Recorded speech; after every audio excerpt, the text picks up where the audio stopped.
Ek dink baie van ons het groot geword met die idee dat heiligheid beteken om 'n klomp goed nie te doen nie. Moenie sekere goed doen nie. Moenie vloek nie, moenie drink nie. Moenie verkeerde dinge kyk nie. Moenie. En natuurlik is dissipline deel van geloof. Deel van wat dit beteken om geloof te leef. Maar Sondag het ons probeer om iets dieper raak te sien, want heiligheid begin nie by gedrag nie. Heiligheid begin by identiteit. En Petrus skryf aan mense wat begin voel dat hulle nie hoort nie. Hulle pas nêrens meer heeltemal in nie. Hulle volg vir Jesus na, maar nou kyk die wêreld vreemd na hulle. Hulle waardes skuif. Hulle prioriteite verander. Hulle leef nou 'n ander soort lewe. Die manier waarop hulle leef begin anders lyk. En Petrus gee dan vir hierdie mense 'n vreemde identiteit. Hy sê vir hulle, jy is gekies deur God, maar jy is ook 'n vreemdeling hier. En ek dink baie Christene voel dit vandag nog. Dalk voel jy dit. Jy wil lief hê, jy wil genadig wees, jy wil waarheid praat. Jy wil met integriteit leef, jy wil anders wees, maar hoe meer jy dit doen, hoe meer voel dit vir jou asof hierdie wêreld in 'n ander rigting hardloop, asof jy nie inpas daar waar jy is nie. Want die wêreld sê vir my en vir jou, beskerm jouself. Bou net jou eie lewe, bou grense, hou jou opsies oop, doen wat jou gelukkig maak. Maar Jesus vorm mense anders. En die moeilikste deel van al hierdie goed is, niemand dryf per ongeluk nader of verder aan Jesus nie. Ons dryf altyd na gemak toe, na aanvaarding toe, na inpas toe, sonder dat ons dit besef. En dis hoekom Petrus sê, wees wakker, wees nugter. Met ander woorde, moenie aan die slaap raak nie in 'n wêreld wat besig is om jou te vorm in die verkeerde rigting. Wees versigtig. En dalk gebeur dit stadiger as wat ek en jy dink, nie deur groot rebellie nie deur groot keuses nie, maar deur klein kompromieë. Jy begin dinge regverdig. Goed wat jou vroeër gepla het, is nou oukei. Jy begin stil bly waar vroeër moeilik was om stil te bly. Jy begin leef vir goedkeuring. En een van die gevaarlikste dinge wat ek en jy as gelowiges kan doen, is wanneer jy nog al die regte taal praat, woorde sê, maar niks in jou lewe lyk meer anders nie. Want heiligheid is nie perfeksie nie, dis nie om foutloos te wees nie, dis eerder 'n lewe wat stadig begin wys aan wie jy behoort. Ek het Sondag bly dink aan daardie beeld van Egipte. Israel was uit Egipte uit, verlos, maar Egipte was nog langs nie uit Israel uit nie. Dis baie keer ook my en jou storie, want God red jou, God roep jou, God verander jou identiteit.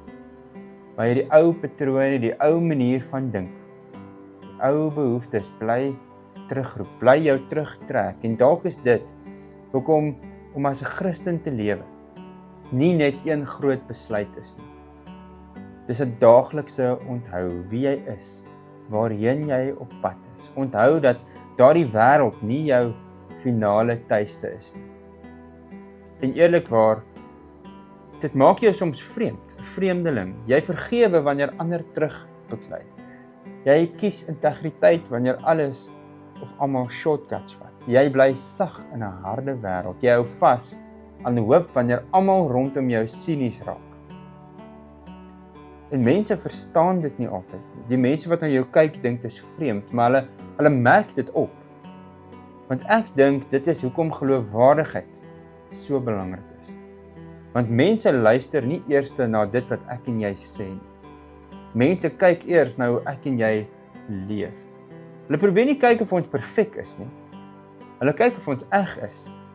Hulle kyk of daar iets sigbaar is van Jesus in gewone oomblikke. In die goed wat jy elke dag doen. Hoe jy praat met jou kinders wanneer jy moeg is.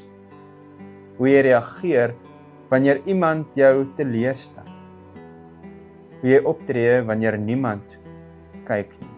Dit is waar geloof in my en jou sigbaar raak. En dalk voel jy vandag so 'n bietjie moeg. Want om anders te leef is nie maklik nie. Dit kan jou vinnig uitput. Dit is makliker om net saam met die wêreld te dryf. Dit is makliker om net stil te bly. Dit is makliker om net aan te pas.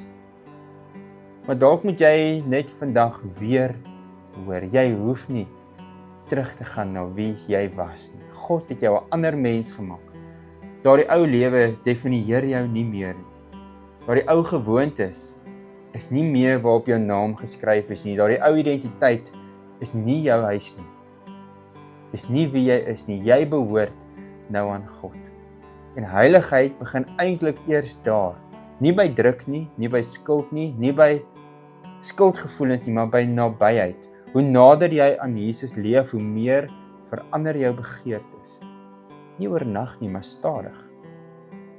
Want die dinge wat jou vroeër gevul het, begin leeg voel. Die dinge wat jou vroeër as normaal gesien het, begin teen jou gewete skuur. En die dinge wat vir dinge van God, begin vir jou mooier lyk. En dalk is die uitnodiging vir my en vir jou vir hierdie week, nie om jou hele lewe te probeer regmaak. Dalk moet ek en jy net probeer wakker bly. Wakker vir die plekke in hierdie lewe waar die wêreld ons vorm. Wakker vir die kompromieë wat stadig in ons lewens insluit. Wakker vir die stem van God in die gewone oomblikke, elke dag. En miskien, net miskien, hierdie eenvoudige gebed. Here, ek leef nog soos iemand wat vergeet het aan wie ek behoort. Verander my wese. En wanneer jy wys, moenie terugdraai nie. Wanneer God vir jou wys waar dit is, moenie terugdraai nie, want God se heiligheid is nie iets wat oordeel nie. God se heiligheid genees, dit herstel en dit verander. So vat dit hierdie week, op hierdie donderdag saam met jou. Jy is dalk nie heeltemal gemaklik hier waar jy is nie, maar dalk is dit juis 'n teken dat God besig is om jou anders te maak. Nie perfek nie, maar syne. Mag jy vandag gaan leef as iemand wat heilig is. Iemand wat heilig gemaak is. Mag dit oral rondom jou begin tekens wys. Mag dit jou lewe verander omdat God jou lewe verander het. En mag die manier wat jy leef ander mense se lewens verander. Want ek en jy kan net die storie vertel wanneer mense die storie glo. As ons nie geloofwaardig is nie, dan gaan mense nie eens ons storie wil hoor nie. Mag jy hierdie week daarop reflekteer. Jy moet 'n wonderlike week hê. Sien jou Sondag.